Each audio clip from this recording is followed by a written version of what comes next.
Assalamu alaikum wa rahmatullah. Donc, toujours dans cette continuité de ces fameux faux hadiths et de la sunna, est-ce que vous savez que en islam, il est tout à fait autorisé d'allaiter un adulte inconnu si tu veux qu'il devienne ton mahram, c'est-à-dire si tu veux te montrer la tête nue, le corps nu devant lui, il n'y a aucun souci. Du moment où tu l'as allaité, il n'y a aucun problème. Et d'ailleurs, il y a un hadith qui le confirme dans Sahih Muslim.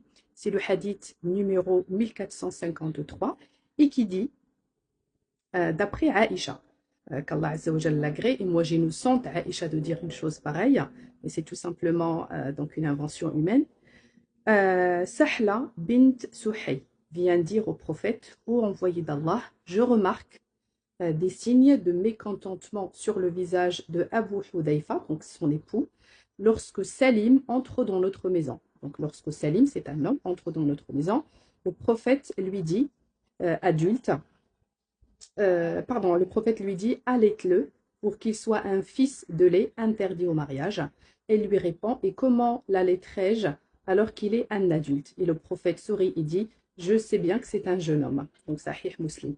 Donc, il y a d'autres hadiths qui parlent de la même chose et qui confirment qu'effectivement, aujourd'hui, si par exemple, tu as un collègue au travail et que tu ne veux pas t'afficher devant lui, ou si par exemple, tu es gêné de quelqu'un, un copain à ton mari ou à ton fils, un adulte, si tu veux qu'il rentre à la maison comme il veut et quand il veut, sans que tu sois gêné à chaque fois, eh bien, c'est très très simple. Tu sors ton sein, tu l'allaites et comme ça, il devient ton fils de lait pour que ça ne pose aucun problème.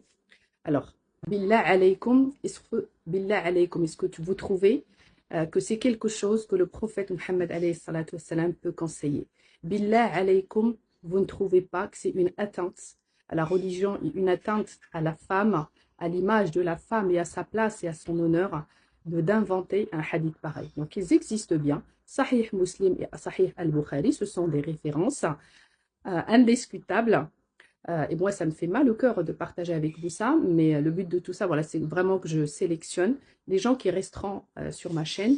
Je veux m'adresser désormais à des gens qui font bouger leur cerveau, qui réfléchissent pour qu'ils puissent au moins changer leur vie. Et pour que tu puisses changer ta vie, il faut apprendre à réfléchir, il faut apprendre à distinguer la vraie information de la fausse information, et il faut surtout revenir dans le courant pour tout et aller voir ce qu'Allah Azza wa Jal a dit concernant tous les côtés de notre vie.